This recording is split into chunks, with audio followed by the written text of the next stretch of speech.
Kanchipuram వకుడా silks నాణ్యత మా ప్రాధాన్యత. మదీనాగూడ, మియాపూర్, హైదరాబాద్ లో త్వరలో శుభారంభం.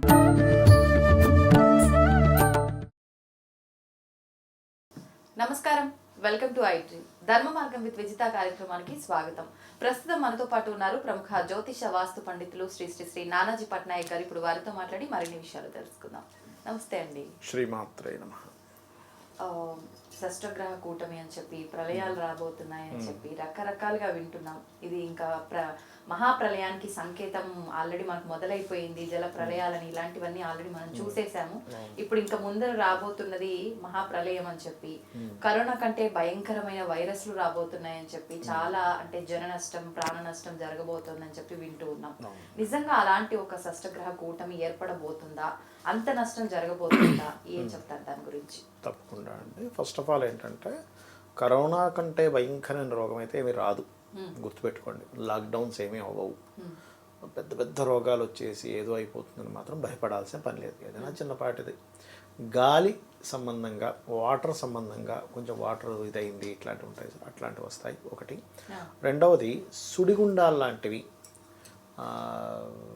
ఇట్లాంటివి వస్తుంటాయి, లేదా సముద్రాల్లో సుడిగుండాలు వాటర్ రిలేటెడ్ బేస్ మీద. ఎందుకు అంటే వాయుతత్వ రాశులు, జలతత్వ రాశుల్లో కుజుడు సంచరిస్తున్నాడు. అంటే వాయుతత్వ రాశిలో ఉన్నాడు ప్రజెంట్, జలతత్వ రాశిలోకి వెళ్తాడు. అందువల్ల ఈ వాయుతత్వ రాశుల్లో ఉన్నంత కాలము గడిచిన 1 month నుంచి కూడా మీకు ఎయిర్లో కొంత మార్పులు వస్తాయి. అదేవిధంగా నెక్స్ట్ అంతా కూడా జలతత్వ రాశుల్లోకి షష్టగ్రహ కూటం వస్తూ శని రాహువులు అక్కడ కలిసి ఉండి కొంచెం గ్రహాలన్నీ ఒకవైపు వస్తున్నందుకు కొంచెం ఈ జలాల్లో అంటే సముద్రాల్లోనో నదుల్లోనో ఒక రకమైనటువంటి వాతావరణ మార్పు, ఒక సుడిగుండాల్లాగా ఒక గాలిలో లేచి తిరుగుతున్నట్టు ఉంటుంటాయి. అది ఎక్కువ విదేశాల్లో వస్తుంటాయి, ఇక్కడ కాదు, మళ్ళీ బయట దేశాల్లో అట్లాంటివి రావడం జరుగుతూ ఉంటుంది. అలాగే ఇక్కడ మరొక విషయం ఏంటంటే, మంచి ఎండాకాలం ఇది మనకి. మంచి ఎండాకాలంలో బోల్డంత వర్షం పడిపోద్ది. ఇదేమిటి ఇంత ఎండాకాలం వర్షం పడ్డం ఏంటి అనిపిస్తుంది. అది జరుగుతుంది, గుర్తుపెట్టుకోండి. ఈ విషయం మన దగ్గర జరుగుతుంది. అంటే ఎండాకాలం వర్షాలు పడ్డం ఏమిటి, సుడిగుండాలు రావడం ఏంటి, అల్పపీడనాలు ఏంటి అనిపిస్తుంది. భారీ వర్షాలు వస్తాయి, భారీ వర్షాలు ఉంటాయి. ఎందుకు అంటే దానికి సూత్రం ఏమిటి, ఏదో ఊరికే చెప్పడం కాకుండా, కుజుడు కర్కాటక రాశిలో ఉంటూ దానికి కోణస్థానంలో శని రాహువులు ఉన్నారు. షష్టగ్రహ కూటమి ఏర్పడింది, అది కూడా జలరాశుల్లో. అందుకని జల సంబంధంగా ఉంటాయి అన్ని ప్రళయాలు కావచ్చు. ప్రళయం అంటే ఏదో పెద్ద మునిగిపోద్దని కాదు, కొంచెం భారీగానే ఉంటుంది. ఎందుకంటే ఈ 4 గ్రహాలు, 5 గ్రహాలు, 6 గ్రహాలు కలవడం చాలామంది ఏదో కొన్ని 100 సంవత్సరాలకు ఒకసారి వస్తుంది అంటారు. అట్లా ఏముండదు. 2-3 సంవత్సరాల కోసం 4-5 గ్రహాలు కలుస్తూనే ఉంటాయి. కాకపోతే ఏ రాశుల్లో కలుస్తుంది అది మోస్ట్ ఇంపార్టెంట్. అందుకని కరోనా కంటే భయంకరమైనది అయితే ఏమీ రాదు, అంత భయపడాల్సిన పని లేదు. ఎందుకంటే అలాంటివన్నీ 100 సంవత్సరాలకు ఒకసారి వస్తాయి. మనకు అది వచ్చి 4-5 సంవత్సరాలు కూడా అవుతుంది మహా అంటే, 5 సంవత్సరాలు అవుతుంది మహా అంటే. కాబట్టి అంత భయంకరమైనది అయితే ఏమీ రాదు, ఫస్ట్ అది గుర్తుపెట్టుకోండి. కాకపోతే ఈ శని రాహువులు ఎప్పుడైనా మీన రాశిలో కలుస్తున్నప్పుడు ఇది దేనికి సంకేతము అంటే, ఆధ్యాత్మికమైనటువంటి మార్గంలో ఉండేటువంటి పెద్ద పెద్ద పీఠాధిపతులకి ఇది కొంచెం జాగ్రత్తగా ఉండవలసిన సమయము. మామూలుగా ఆధ్యాత్మిక మార్గంలో ఉన్న వాళ్ళకి ఎటువంటివి కూడా వాళ్ళ దరికి చేరే అవకాశం చాలా తక్కువగా ఉంటుంది అంటారు కదా, కానీ వాళ్ళకే అంటే అలా కాదు. ఇక్కడ ఏంటంటే కాలంలో ఏ గ్రహాలు ఇటువైపు తిరుగుతుంటే వాళ్ళు ఇప్పుడు పెద్ద పెద్ద వాళ్ళందరూ పెద్ద పెద్ద పీఠాలు పెట్టుకున్న వాళ్ళు లేకపోతే ఉంటారు కదమ్మా, వాళ్ళందరూ ఒక పర్పస్ మీదకి వస్తారు. వాళ్ళకి అసలు ఏమనిపించదు, మనం కంగారు పడ్డం తప్పితే వాళ్ళకి ఆల్రెడీ ముందే తెలిసి ఉంటుంది.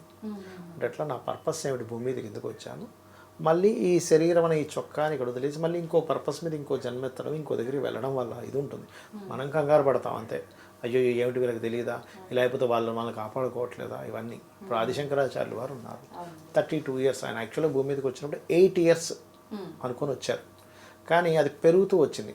8 కాస్త 16 అయింది, 16 కాస్త ఇంకో 8 సంవత్సరాలు, ఇంకో 8, అలాగా 3 8 8 4 32 సంవత్సరాలు ఆయన భూమి తిరగవలసి వచ్చింది. యాక్చువల్గా వచ్చింది 8 years కోసం వచ్చారు ఆయన. 3 సంవత్సరాల కల్లా వేదం మొత్తం నేర్చుకున్నారు ఆయన. మొత్తం వేదంలో అన్న ఎవ్రీథింగ్ వచ్చాయి ఆయనకి 3 ఏళ్ళకే. అంటే ఇంకా సాక్షాత్ శంకరుడు ఎవరు నేర్చుకోగలుగుతారు చెప్పండి మొత్తం వేదం 3 సంవత్సరాలు. మామూలుగా పెద్దవాళ్ళకి కొంచెం ఒక ఏజ్ వచ్చిన వాళ్ళకి 14-12 సంవత్సరాలు పడుతుంది. అది కూడా ఒక శాఖ నేర్చుకోవడానికి. మొత్తం ఎక్కడ నేర్చుకోగలరు? మామూలుగా ఎన్ని సంవత్సరాలు పడుతుంది సుమారు? మామూలుగా వీళ్ళంతా వేదం ఒక శాఖ ఒకటి కొన్ని ఒక్కొక్కరు ఒక్కొక్కటి తీసుకుంటారు. 12 years అట్లా సాధన చేస్తారు. అందులో మళ్ళీ ఘనాపాట్లు ఇట్లా ఉండే వాళ్ళు ఒక 18 years సాధన ఉంటుంది, 16 years ఉంటుంది. మరి అట్లా అంటే అప్పుడు 3 years చిన్న ఏజ్లో అంటే అది భగవత్ స్వరూపానికి అది సాధ్యం. అలాగే కొంతమంది పర్పస్ఫుల్గా భూమి మీదకి పుట్టిన వాళ్ళకి ఈ మీనరాశిలో ఉండే కాంబినేషన్ కొంచెం వాళ్ళ యొక్క ఇది జాగ్రత్తగా ఉండాలి అని సూచిస్తుంది గ్రహం. అంటే ఇవి ఎందుకు మనం చెప్పుకుంటున్నామంటే వాళ్ళు కొంచెం ఏదైనా కొంచెం హెల్త్ కొంచెం ఇబ్బందిగా ఉన్న వాళ్ళు వెంటనే చూసుకొని జాగ్రత్త పడాలి. అలాగే బుధుడు ఈ షష్టగ్రహ కూటమిలో ఉన్నాడు. ఉన్నప్పుడు ఏంటి అంటే కొంచెం షేర్ మార్కెటింగ్ విషయాల్లో ఫ్లక్చువేషన్స్ వస్తాయి. అంటే ఏదో ఇది పెరుగుతుంది అనుకుని ధామని కిందకి రావడం, ఇది కిందకు వస్తుంది అనుకుంది పైకి వెళ్ళడం, ఈ ఫ్లక్చువేషన్స్ ఎక్కువ ఉంటాయి, అంచనాలు తారుమారు అవుతాయి. హ్యాకింగ్స్ ఎక్కువగా జరుగుతాయి షష్టగ్రహ కూటం వల్ల. అంటే పెద్ద పెద్ద కంపెనీస్కి సంబంధించిన కొన్ని హ్యాక్ అవుతాయి. చూసారు ఒక్కోసారి గూగుల్ వాళ్ళు కూడా హ్యాక్ అవుతుంటాయి. ఇప్పుడు ఇలా అయింది ఏంటంటే ఒక 2 గంటల సేపు ఏదో అయింది, మనకి వాట్సాప్ కూడా అవుతుంటుంది అప్పుడప్పుడు. అయ్యో మొత్తం ఆగిపోయింది వాట్సాప్, అయ్యో ఏంటి ఎవరిది వెళ్ళట్లేదు అనుకున్నాం. అలాంటివి ఏమైనా టెక్నికల్ రిలేటెడ్, కమ్యూనికేషన్ రిలేటెడ్ సంబంధించినవి కొన్ని హ్యాకింగ్స్ జరుగుతాయి ఈ షష్టగ్రహ కూటమి సంబంధం విషయంలో. ఇలాగా మార్కెట్ ఫ్లక్చువేషన్స్, బిజినెస్లో కొన్ని రకరకాల కొత్త ఇవి వల్ల కొంత ఇబ్బంది పడ్డము.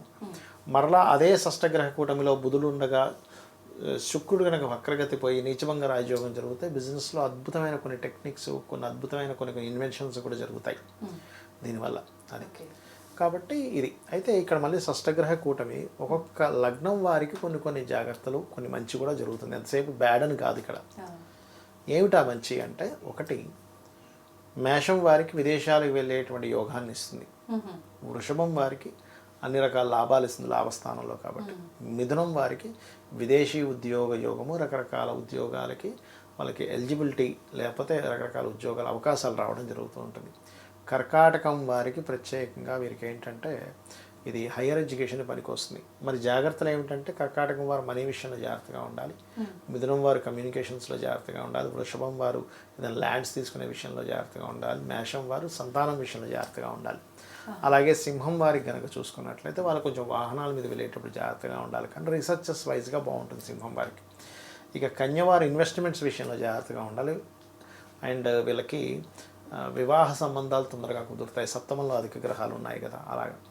తులారాశి వారు క్యాలిక్యులేషన్ సరిగ్గా వేసుకోవాలి. బిజినెస్లో ఏదో ఎక్కువ లాభం వస్తుందని ఎక్కువ ఏదో అప్పులు తీసుకొచ్చి పెట్టడం లాంటివి చేయకూడదు. కానీ లగ్నం వారు తులారాశి వారికి ఉద్యోగ అవకాశాలు పెరుగుతాయి. వృశ్చికం వారికి ఇక్కడ ఉద్యోగంలో మార్పులు ఉంటాయి ఈ షష్టగ్రహ కూటం వల్ల. అంటే దీని అర్థం ఏమిటి, మీరు ముందుగా ఇంకో ఉద్యోగం కోసం రెడీగా ఉండండి. ఇక ఏదో ఎవరినో భయపడడానికి జ్యోతిష్ శాస్త్రం ప్రిపరేషన్ కోసం అట్లా. అదేవిధంగా ఇష్టపడిన వారిని వివాహం చేసుకోవడానికి అనుకూలిస్తుంది ఈ గ్రహ కూటమి వృశ్చికం వారికి. ధనస్సు వారికి కనుక చూసుకున్నట్లయితే ఇక్కడ లాంగ్ జర్నీ చేసి వెళ్ళేటప్పుడు కొంత జాగ్రత్తగా ఉండాలి.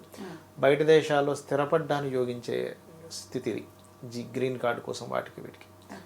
అలాగే మకరం వారికి కనుక చూసుకుంటే అన్ఎక్స్పెక్టెడ్ థింగ్స్, సడన్గా కొన్ని మార్పులు, పూర్వీకుల ఆస్తులు, తాతగారు ఆస్తి విషయంలో కొన్ని మార్పులు, ఇట్లాంటివి కొన్ని జరుగుతూ ఉంటాయి.